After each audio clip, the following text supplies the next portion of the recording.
ये कहानी है एक ऐसी दुनिया की जहां तख्त खून से बनते थे, जहां दोस्ती धोखे का दूसरा नाम थी और जहां एक बार जो टूट जाता था वो फिर से जुड़ता नहीं था, वो पत्थर बन जाता था। ये कहानी है विक्रम की, जो कभी एक फकीर था और फिर एक राक्षस बन गया।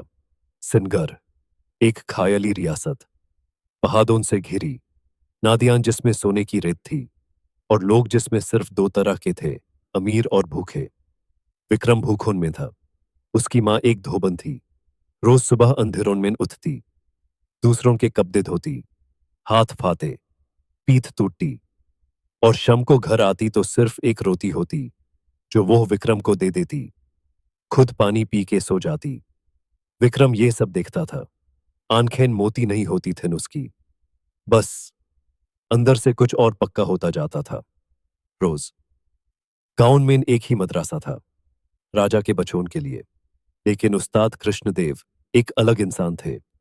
उन्होंने कभी किसी भूखे बच्चे को दरवाजे से नहीं भगाया। एक दिन विक्रम मदरसा के बाहर खड़ा था। अंदर से पढ़ने की आवाजें आ रही थीं। वो सुन रहा था, आंखें बंद करके, जैसे कोई प्यासा कुआं धुंध ले और उसके ऊपर से गुजार जाए। उस्ताद कृष्णादेव ने देखा उससे। अंदर आ, उन्होंने कहा। विक्रम ने कहा, मैं गरीब हूं, मेरी कोई जगह नहीं यहां। उस्ताद ने सिर्फ इतना कहा, इल्म की कोई कीमत नहीं होती और ना ही कोई जात। उस दिन से विक्रम पढ़ने लगा। रोज सुबह खेत में काम, दोपहर मदरसा में, रात अंधेरों में अकेले। वह तेज था, इतना तेज कि उस्ताद भी हैरान थे। लेकिन मदरसा में एक और लड़का था, आदित्य, राजा प्रताप सेन का बेटा, युवराज। सोने के कपड़े, घोड़े पे आता था और विक्रम को देखता था तो नाक चढ़ाता था। ये गरीब यहां क्या कर रहा है? उसने एक दिन उस्ताद से पूछा। उस्ताद ने कहा, पढ़ना कर रहा है, जैसे तू करता है। आदित्य हंस दिया, पर अंदर से कुछ जाल गया था। वक्त गुजरा, दोनों बाडे हुए और अजीब बात यह थी, दोनों में एक खामोशी की दोस्ती थी, कंपटीशन की। एक दूसरे को हराना चाहते थे, पर साथ भी रहते थे। एक दिन जंगल में शिकार के वक्त विक्रम ने आदित्य की जान बचाई। एक शेर ने हमला किया था। विक्रम ने अपना हाथ आगे कर दिया। जख्म आया, शेर भगा। आदित्य ने विक्रम को देखा, खून बह रहा था। तूने मेरे लिए ये किया? आदित्य ने पूछा। विक्रम ने कहा, तू मेरा दोस्त है। आदित्य की आंखों में कुछ आया, फिर चला गया। वो पल वो पल विक्रम को याद रहना चाहिए था, क्योंकि उसी पल से सब शुरू हुआ। साल गुजरे, विक्रम जवान हुआ। उस्ताद कृष्णादेव ने उससे अपना सबसे खास शागिर्द माना। रियासत के दरबार में उसकी पहचान होने लगी। लोग कहते, ये गरीब का बेटा है, पर यह किसी राजा से कम नहीं। राजा प्रताप सिंह ने एक बार विक्रम को दरबार में बुलाया। मुझे एक ऐसा आदमी चाहिए, राजा ने कहा, जो सच बोले। बाकी सब तो सिर्फ वही बोलते हैं जो मैं सुनना चाहता हूं। विक्रम ने कहा, हुक्म करो महाराज। राजा ने यूज अपना सलाहकार बना दिया। युवराज आदित्य खुश हुआ। बाहर से, अंदर से एक कांता चुभा था, क्योंकि अब विक्रम दरबार में था। विक्रम की बात सुनी जाती थी और आदित्य से ज्यादा विक्रम पर भरोसा किया जाता था। दरबार में एक और इंसान था, मंत्री सूर्यकांत। बूढ़ा, चालाक, सांप जैसे आंखें। तीन राजों का दरबारी रह चुका था। हर बार अपनी जगह बचाता रहा था, जैसे पानी में तेल रहता है। सूर्यकांत ने आदित्य को एक रात बुलाया। युवराज, उसने कहा, यह विक्रम एक दिन तुम्हारी गद्दी ले लेगा। आदित्य ने कहा, वो मेरा दोस्त है। सूर्यकांत मुस्कुराया। दोस्त और दुश्मन में सिर्फ वक्त का फर्क होता है। आदित्य खामोश रहा। सूर्यकांत ने बीज बोया था, अब सिर्फ पानी की जरूरत थी। पानी आया एक बार, जब राजा ने पब्लिक में कहा, अगर मुझे अपना सक्सेसर चुनना हो तो मैं विक्रम को चुनूंगा। वो एक बात थी, शायद मस्ती में कही, शायद सच्ची, पर आदित्य के लिए वो एक तलवार थी। सीने में उतरी। एक रात विक्रम को खबर मिली, सीमा पर एक छोटी सी रियासत ने हमला किया है। गांव जल रहे हैं। विक्रम ने राजा से कहा, मुझे जाने दो, मैं संभल लूंगा। राजा ने हाँ कहा। विक्रम गया, लड़ता रहा 3 हफ्ते और जीत के आया। जब वो वापस आया, दरबार में उसकी जगह नहीं थी। सूर्यकांत ने उसकी गैर मौजूदगी में एक के बाद एक झूठ बोला था कि विक्रम ने सीमा पर दुश्मन से मिलकर डील की, कि विक्रम राजा को कमजोर करना चाहता था, कि विक्रम असलियत में रियासत का दुश्मन है। और आदित्य ने कुछ नहीं कहा। राजा के सामने विक्रम खड़ा था और राजा की आंखों में वो विश्वास नहीं था जो पहले था। तुम्हारे खिलाफ बात आई है, राजा ने कहा।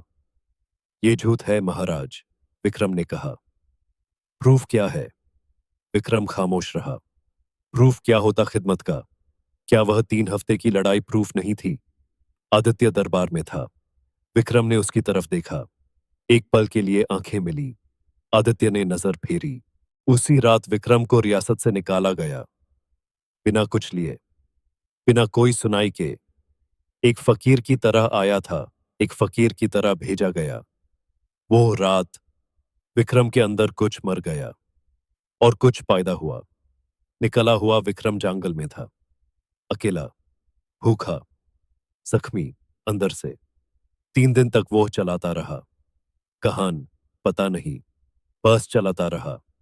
चौथे दिन एक छोटी सी बस्ती मिली, कालदुर्ग, पहाड़ों के पीछे छुपा हुआ, जहां वो लोग रहते थे जिन्हें दुनिया ने थकर रख दिया था, भगोदे, लूटे हुए, तूते हुए। वहां एक बूढ़ा था, भीमा। कभी एक महान योद्धा था, अब एक टूटे हुए आदमी की तरह बैठता था। अंधी आंख, बांध पे पुराना जख्म। भीमा ने विक्रम को देखा। एक नजर। तुझे किसने निकला? उसने पूछा।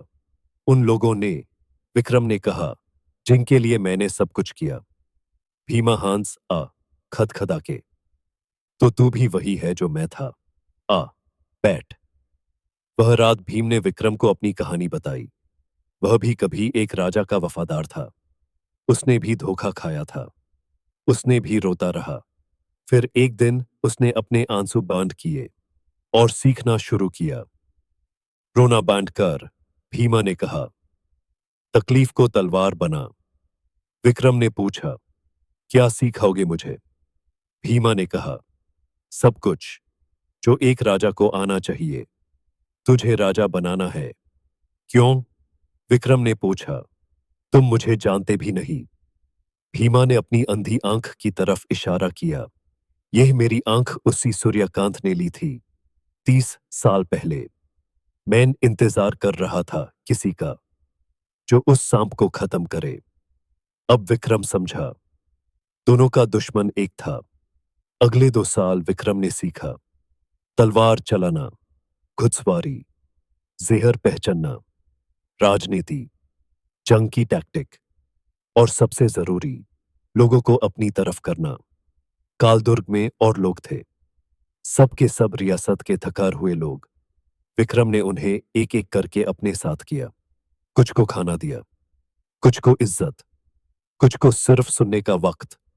1 साल में विक्रम के पास एक छोटी सी फौज थी, बिना गद्दी के, बिना खजाने के। सिर्फ एक चीज थी उनके पास, एक आदमी जिसके लिए वो लड़ सकते थे, विक्रम। लेकिन विक्रम को पता था, सीधी लड़ाई नहीं होगी। सिनगर की फौज बड़ी थी, सूर्यकांत चलक था, आदित्य अब राजा बन चुका था, प्रताप सिंह की मौत हो गई थी एक बीमारी में। तो विक्रम ने अलग रास्ता चुना, अंदर से तोड़ना। सिनगर के बाजार में एक नया व्यापारी आया, चंद्रसेन। अमीर, शानदार, हर किसी के लिए तोहफे, हर किसी के लिए वक़्त। चंद्रसेन असलियत में विक्रम था। मुंह ढका, आवाज बदली, चाल बदली। सालों की मुशक्कत ने उसे इतना बदल दिया था कि उसकी मां भी नहीं पहचान पाती।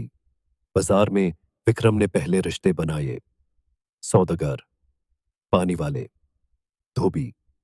वही लोग जो दरबार की बातें सबसे पहले सुनता है, क्योंकि वह अंदर जाते हैं और कोई उन्हें देखता नहीं। 3 महीने में विक्रम को पता था दरबार में कौन सूर्यकांत का आदमी है, कौन आदित्य से नफरत करता है, कौन खरीदा जा सकता है और कौन सच्चे दिल से रियासत से प्यार करता है।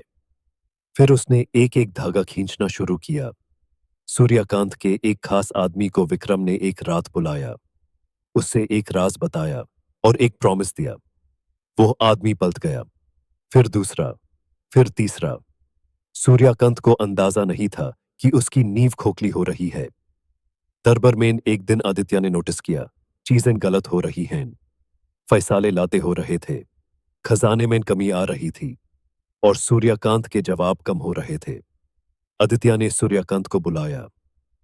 सब ठीक है? उसने पूछा। सूर्यकांत ने कहा, बिल्कुल महाराज, कोई परेशानी नहीं। पर सूर्यकांत के हाथ कांप रहे थे। वो रात सूर्यकांत ने अपने खास लोगों को भेजा, विक्रम को ढूंढने, चंद्रासन को।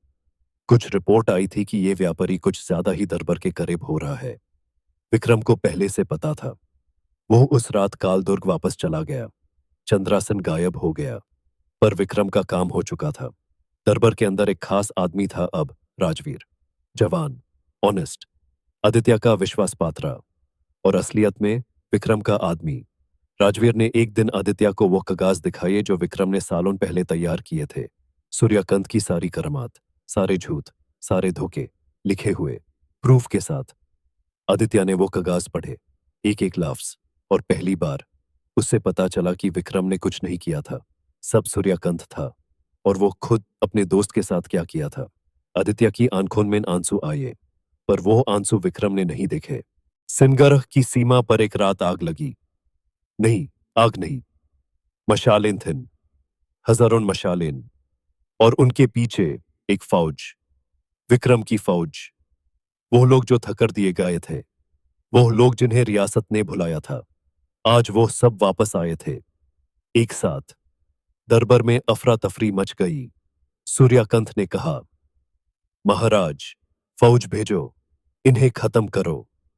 आदित्य खामोश रहा। महाराज, सूर्यकांत चिल्लाया।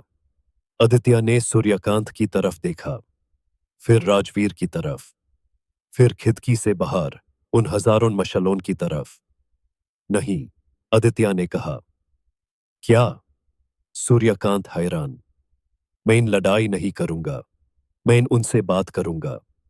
सूर्यकांत ने कहा, यह कमजोरी है महाराज, राजा कभी। चुप। आदित्य की आवाज दरबार में गूंज गई। तुम बहुत बोल चुके, बहुत। आज से तुम्हारा यहां कोई काम नहीं। सूर्यकांत के पांव ताले जमीन खिसकने लगी। आदित्य अकेला दरवाजे पर आया। कोई तलवार नहीं, कोई सुरक्षा नहीं, सिर्फ वह। सामने विक्रम था, घोड़े पर, 100 लोगों के बीच। पर आदित्य ने सिर्फ उसे देखा। दोनों की आंखें मिली। कितने साल हो गए थे, कितना कुछ बदल गया था। पर वो एक पल, जंगल में जब विक्रम ने अपना हाथ आगे किया था, वो पल दोनों को याद आ गया। आदित्य घुटने टेक दिया। दरबार के बाहर, अपनी ही रियासत में, अपने सच्चे दोस्त के सामने। मुझे माफ कर, आदित्य ने कहा। मैं तुझे नहीं बचा सका। मैं डर गया था, मैं कमजोर था, और मैंने गलत किया। विक्रम घोड़े से उतरा। वो चला सीधा आदित्य के पास, और एक पल के लिए, सिर्फ एक पल के लिए, विक्रम का हाथ आदित्य के कंधे पर आया, फिर हटा लिया। उठ, विक्रम ने कहा। राजा को घुटने नहीं टेकने चाहिए। तो फिर? आदित्य ने पूछा। विक्रम ने कहा, सूर्यकांत को मुझे दो, और रियासत के वो सब लोग जिन्होंने तुम लोगों की वजह से सब कुछ खोया, उन्हें उनका हक वापस दो। फिर हम बात करेंगे। सूर्यकांत को दरबार में लाया गया। पूधा, कान पता, पर आंखों में अभी भी वही चला आकी। विक्रम ने उसे देखा। कई साल पहले इस आदमी ने उसकी जिंदगी बर्बाद की थी, एक झूठ से, एक रात में। सूर्यकांत ने कहा, तू क्या करेगा मुझे? मार देगा? तो तू भी राक्षस है, मुझ जैसा। विक्रम ने कहा, नहीं, मैं तुझे नहीं मरूंगा। सूर्यकांत हैरान। मैं तुझे वही दूंगा जो तूने मुझे दिया था, खाली हाथ। कोई जगह नहीं, कोई इज्जत नहीं। निकल जा इस रियासत से, हमेशा के लिए। और अगर कभी वापस आया, तो फिर सोच लेना। सूर्यकांत कुछ बोलने वाला था, पर विक्रम की आंखों में कुछ था जो यूं चुप करा गया। वो चला गया। रात को विक्रम अकेला एक पहाड़ी पर बैठा था। नीचे सिनगर जल रहा था, रोशनी से। सेलिब्रेशंस थे, लोग खुश थे। भीमा आया, धीरे धीरे, लाठी के सहारे। तुझे राजगद्दी मिलेगी, भीमा ने कहा। लोग चाहते हैं तुझे। विक्रम ने कहा, मैं इन राजा नहीं बनूंगा। भीमा रुक गया। क्यों? विक्रम ने नीचे देखा। क्योंकि अगर मैं राजा बना, तो मैं आदित्य जैसा बन जाऊंगा किसी दिन। तख्त आदमी को बदलता है, मैं नहीं बदलना चाहता। भीम ने पूछा, तो क्या करेगा? विक्रम मुस्कुराया। पहली बार, कई सालों में, वही जो उस्ताद कृष्णदेव ने किया था। पढ़ाऊंगा उन बच्चों को जो मदरसे के बाहर खड़े रहते हैं, आंखें बैंड करके, सुनते हैं अंदर से। भीमा की अंधी आंख में भी कुछ चमका। सिनगर्ह में एक नई सुबह आई। आदित्य राजा था, पर अब एक नया सलाहकार था दरबार में। एक ऐसा आदमी जिसने कुछ मांगा नहीं, जिसने सिर्फ दिया था, हमेशा। और बाजार में एक छोटा सा मदरसा था, जहां एक आदमी पढ़ाता था, अमीर और गरीब दोनों को, बिना कोई फर्क किए। गांव के लोग कहते थे, वो कौन है ये आदमी? और कोई बूढ़ा बता देता, वो वो कभी गरीब था, फिर दुश्मन बना, फिर राजा बन सकता था। पर उसने कुछ और चुना। क्या चुना? बूढ़ा मुस्कुराता, इंसान रहना। यही थी कहानी राक्षस का ताज की, जहां तख्त नहीं, इंसानियत जीती।